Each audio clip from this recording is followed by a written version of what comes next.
The Nifty is opening about 105 points lower. We have seen some recovery, and right now the Nifty is down just 58 points. Well, what can we say about this market? It's just extremely strong, and it's perhaps resilience personified. The Indian markets outperformed yet again. We ended in the red, but in fact we pulled back and we were big outperformers in comparison to the globe. The real strength was seen in the mid-cap index. Well, that was the day so far. If you just take a look at the way the Indian markets performed today, the closing will tell you that the Nifty ended about 90 points lower, the mid-caps outperformed, but through the day there was a fair amount of volatility, and in the context of the world currently, we can be considered extremely good performers in today's trading session, and not just today, but all through this month. Hello and welcome. You're watching us here on Markets Today on CNBC-TV18, where we track 6 hours of trade in 5 headlines. Let's talk about all the headlines that we're tracking from today. Stock markets stumbled across the world after US Federal Reserve hikes policy rate by 75 basis points for the third straight time. Indian markets remained relatively resilient, with the Sensex and the Nifty ending with cuts of 0.5%. Shares of Fortis Healthcare plunge after the Supreme Court refuses to allow the open offer made by Malaysia's IHH, seeks a forensic audit of the deal, and remands the matter to the Delhi High Court. The apex court awards 6-month jail terms to former promoters of Ranbaxy, Malvinder and Shivinder Singh, over wrongdoing in the 2008 Daiichi deal. The stock down 15%. The Indian rupee, that was the headline today, fell to a record low against the dollar, breaching the 80 mark, and this is the biggest single-day fall that we've seen in the Indian currency in the last 7 months. All of that happened because US Federal Reserve's latest rate hike took the cost of borrowing in the United States to its highest level in 14 years, also signaled more rate hikes probably till March next year as it battles to tame inflation. And finally, we're talking about a lot of stocks in focus. Dodla Dairy gained after notable investors checked in. SpiceJet also was under pressure, continued to be under pressure as the DGCA extended a cap on its flights, even as sources suggest it may hike staff salaries. Let's tell you what's on the show today. We have lined up for you in Market Opinion, Sunil Kaul of Goldman Sachs and Ajay Srivastava of Dimensions Corporate Financial Services. We also have comments from the newly appointed MD and CEO of CSB Bank, Pralay Mondal. Let's start with the markets then. Stocks stumbled across the world after the US Federal Reserve hiked policy rates by 75 basis points, taking the cost of borrowing to its highest level that we've seen in the last 14 years. The Indian markets managed to show a relative resilience. The Sensex slipped about 300 points, with the Nifty ending about 90 points lower. It was a volatile session, with the low of the Nifty being around that 17,500 mark, with the high being a little over 17,700. It was also weekly options expiry. So in light of all of that and the mid-cap outperformance, we've actually done well. Anuj Singhal joins in with the market wrap. Well, the market was down, but not out. I mean, it showed some resilience. In fact, at one point in the afternoon, the Nifty had turned in the green, and this despite the big risk-off that we saw globally. The Bank Nifty, though, was a problem for the market today. That saw a big decline. And even though FMCG stocks participated on the upside, they couldn't really counter the weight of the Bank Nifty. The market breadth, though, today was strong through the day. The other big worry was what was happening with dollar rupee, where there was a sharp move towards 81.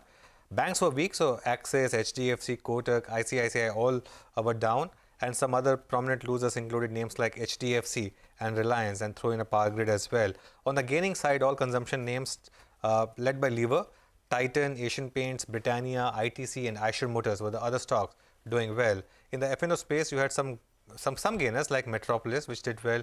Tata Chemicals and Page Industries made a fresh high. Well, there's clearly some big global risk-off which is happening right now. So far, our market has been resilient, but for the last couple of days, there are indications that perhaps at some point, our market may also get hurt. For now, today, the market... Absolutely in line with expectations, but he did say that valuations in the Indian market are expensive versus the rest of the region. So going forward, he's eyeing some consolidation in the Indian market, not price correction, but perhaps some sort of time correction for the next 3 to 6 months.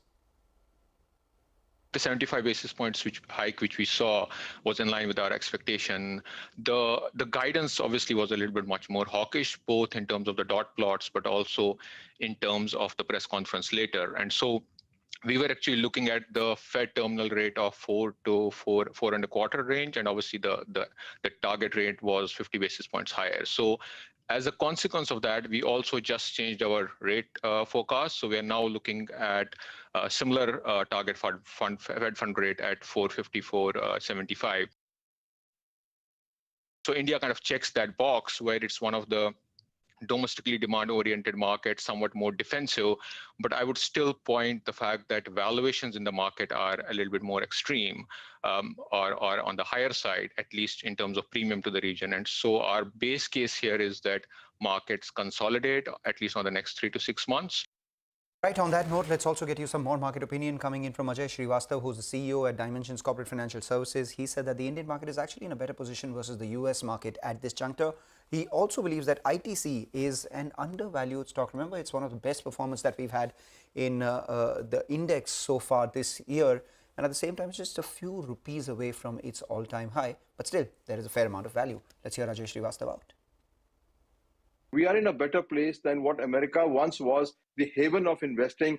Now it's a last choice of investing. So even the investors in India who wanted to take money to the US or global investors, it's not an option for them now, because that's a country in decline where there is no chance of you making returns given what's happening on the political side more than even the economic side.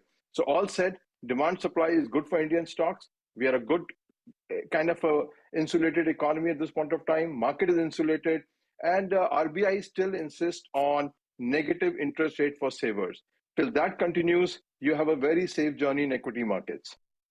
To the second headline now, and the stock of the day, it was Fortis, which was down 15%. It's a setback for Fortis Health. The Supreme Court has refused to lift its stay order on the Malaysian IHH Healthcare's open offer, and it has also remanded the issue to the Delhi High Court. The stock tanked almost 20% in trade at one point before closing 15% lower. The Japanese pharma giant Daiichi Sankyo challenged IHH's proposed 31% acquisition of Fortis in an effort to hold founders Malvinder and Shivinder Singh accountable for an arbitration award of 3,600 crore rupees resulting from a fraud claim. The Supreme Court today sentenced the Singh brothers to an additional 6 months jail term.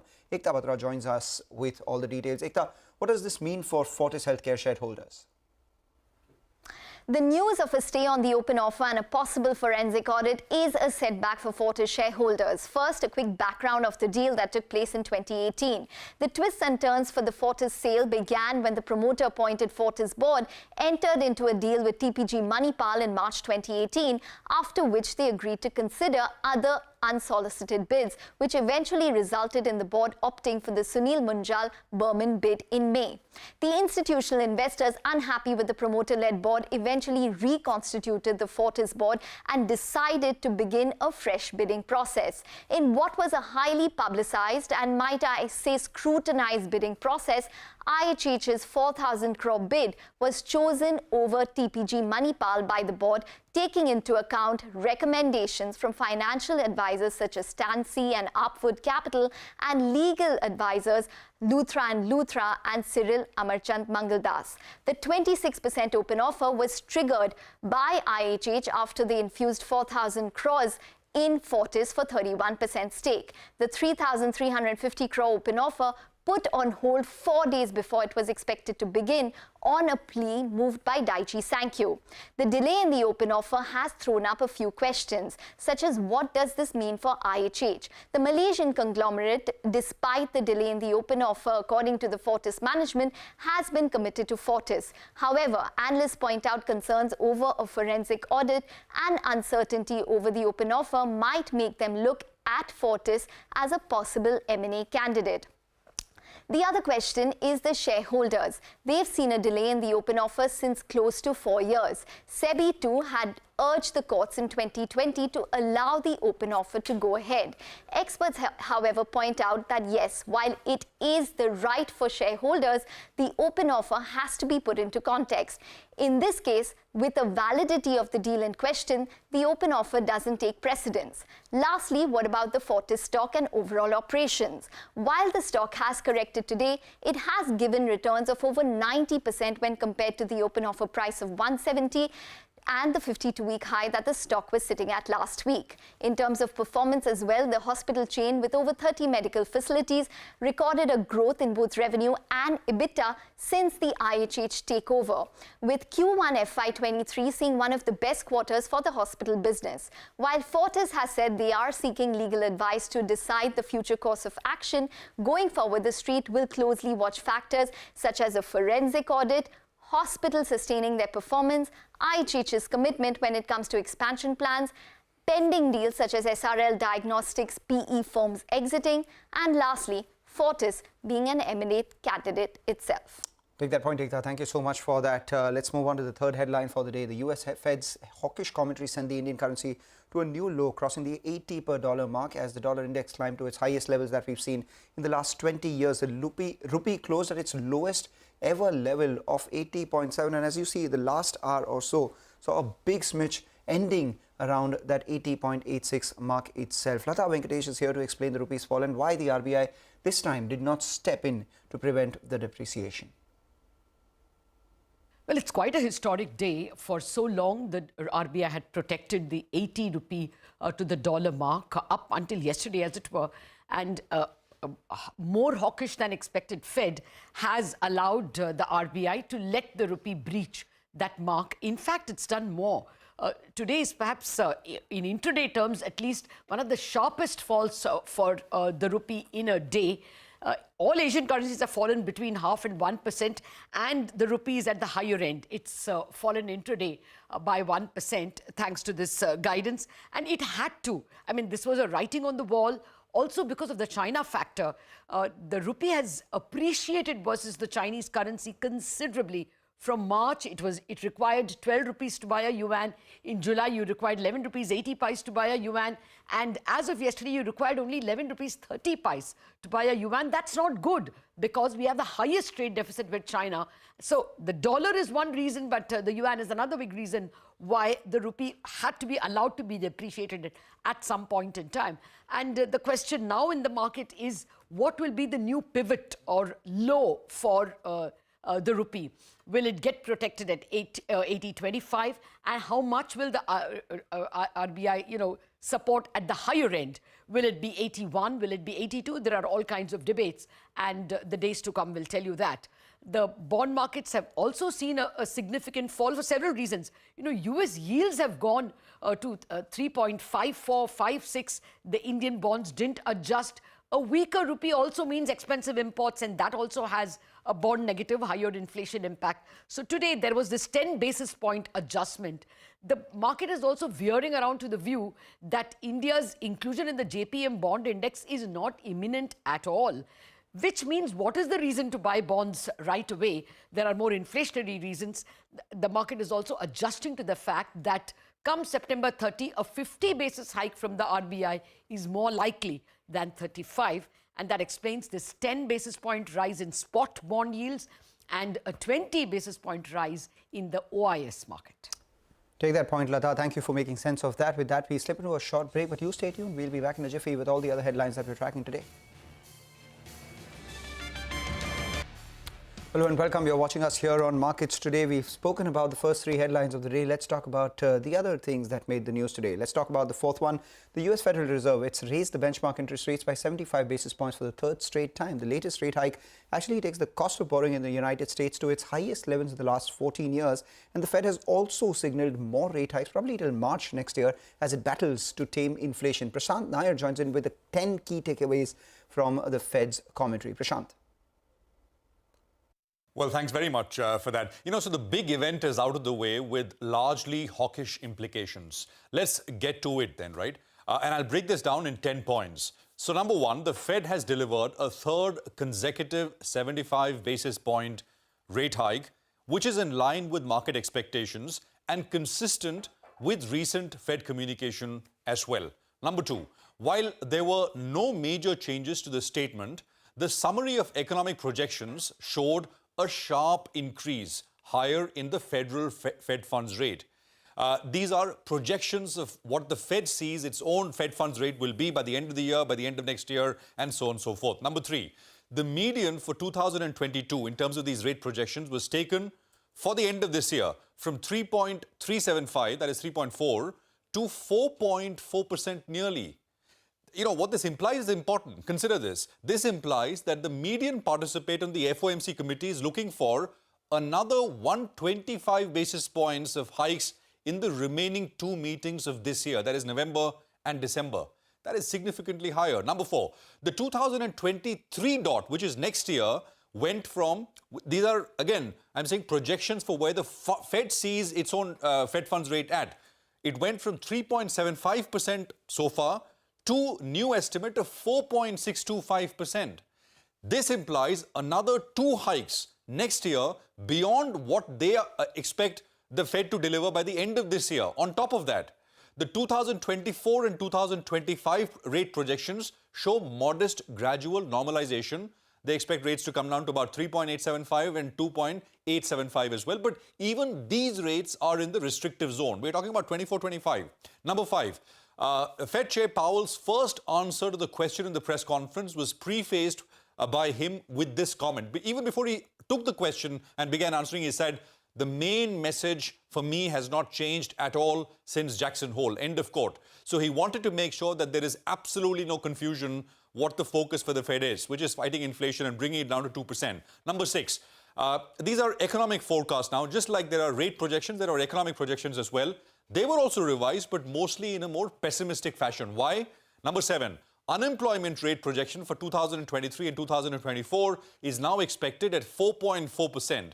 This is an upward revision of about 0.5% and 0.3% respectively. The other projection is the growth projection for 2023, which was revised down, while inflation projection was revised higher. So it's the opposite of what you would want to see. Growth is being revised lower, inflation is being projected higher, and rate forecasts are moving up as well. Number 9, Powell in his prepared remarks, this is the statement which he reads off before he takes questions, highlighted that the restrictive stance of the policy is likely for some time and that history cautions strongly against prematurely loosening policy. This was the one big notable change from his July policy statement. Otherwise, there wasn't very, and this change is relatively at the margin hawkish. And last point, number 10, in the press conference in response to a question as to what will cause the Fed to slow or pause these rate hikes, right? Powell outlined 3 conditions: below trend growth, softening in labor market, and a clear evidence that inflation is moving to 2%. I mean, to summarize, I would say that this Fed meeting outcome has managed to surprise even the raised bar of hawkishness. The street and the market will have to play catch up with the Fed. Back to you. All right, Prashant, thanks a lot for that. With that, we go to the 5th headline for the day. Aptus Housing was the one which rallied almost 6% in an otherwise wobbly market after brokerage firm Citi bet big on the stock. It initiated coverage with the company with a buy rating. Abhishek Kothari joins in with the details of the brokerage's rationale. Citi has initiated coverage on Aptus Value Housing with a buy recommendation and a target price of 425 per share. They say that it's a highly profitable, affordable housing leader in terms of giving small ticket size loans to affordable housing segment. It has demonstrated quality underwriting as the credit cost has been below 20 basis point pre-COVID, and even during COVID, the peak credit cost was around 86 basis point. So good execution should ensure CAGR on loan front of about 29% between FY22 to 24.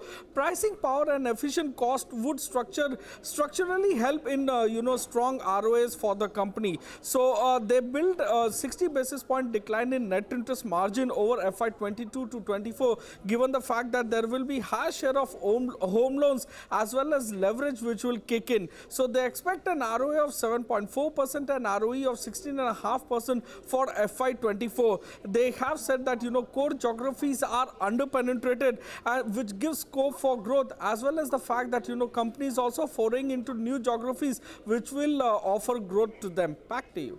All right, Abhishek, thanks a lot for that. Gokaldas Exports was the other one which soared over 4% as the company is expected to be a direct beneficiary of a weaker rupee. Not just Gokaldas Exports, but a bunch of other textile companies as well. But for this one, Vahista joins in with the key tailwinds. Vahista. Well, the rupee has breached its psychological mark of 80, and hence a sector like textile, which is an export-oriented sector, could be one of the biggest beneficiaries of a weaker rupee. The dollar index is already at its new all-time high. Spark Capital has initiated a coverage on Gokaldas Exports with a target price of 517 rupees, wherein Spark Capital says that revenues could grow by 43% over the next 2 years and could even double in the next 4 years on the back of a strong 480 crore capex outlay. The company's scales of operations are expected to increase significantly, and hence the company is planned to become one of the largest garment exporters of India over the next 5 years. Now, some of the catalysts for growth of the stock are India increasing its 3% share in the global woven ready-made garments trade on the back of the China Plus One strategy. Additionally, the PLI schemes on man-made fiber and some probable trade agreements. Spark Capital expects the EBITDA margins for Gokaldas exports to expand from 10.3% in FY22 to 14% in FY26. Also, the company derives 98% of its revenues from woven garments such as outwear and casual wear, and as we know that global woven apparel consumption is already picking up, which is led by the back to office pent-up demand. Also, Gokaldas Exports derives 80% of its revenues from the US market, where the clothing retail sales are quite resilient at present. Additionally, Xinjiang ban has forced the large apparel exporters like Bangladesh, Vietnam, Cambodia to relook at their supply chains, and hence some textile exporters such as Gokaldas Exports are expected to benefit. All right, take that point. Thanks a lot for that. But problems continue for SpiceJet. The stock closed about 5% lower after the DGCA, or the Director General of Civil Aviation, extended the cap on its flights. And we learned from sources that the company may also hike staff salaries. With so much, contrasting opinion out here on SpiceJet, is the price that one has to go by. And if the price is something to go by, well, it is. Problems galore for the aviation company. Sonia Shenoy joins in with the details on SpiceJet. So, the problems for SpiceJet continue, right? As you rightly pointed out, the DGCA, the aviation ministry, has asked SpiceJet to put a cap on their flights. So, only 50% of flights can fly until the 29th of October. Having put a cap on 50% of their flights means that they cannot really maximize on this travel boom that we're seeing currently, and hence you're seeing other stocks like Interglobe Aviation rise because of that. Apart from that, as we told you a couple of days ago, they had asked 80 pilots to go on leave without pay for 3 months, citing that they're looking to bring down costs. But surprisingly, sources suggest that now SpiceJet has announced a 20% salary hike for some pilots from October onwards, and they will also be depositing the TDS of all employees in the next 2 to 3 weeks. They will also be allowing employees to access their provident fund. Now, this news comes as a bit of a surprise, although it is a positive. A lot of mixed reactions coming through. On one hand, they're asking 80 pilots to go on leave without pay. On the other hand, hiking the salary of the other pilots. This doesn't bode well for the management itself and the way they are carrying out their operations. As we've been telling you, there are multiple challenges that the company is facing. The balance sheet is severely stressed for SpiceJet, and the need of the hour really is fund infusion, which is not coming through. But purely for today, the fact that the DGCA has put a further cap on the flights until the 29th of October will hamper business of SpiceJet more. But it is done for surveillance purposes because of the safety issues that SpiceJet had in the recent past. Back to you. Sonia, thanks a lot for that. With that, we're out of time on this edition of Markets Today. Thank you so much for watching. Stay tuned to CNBC-TV18. More news and updates will continue.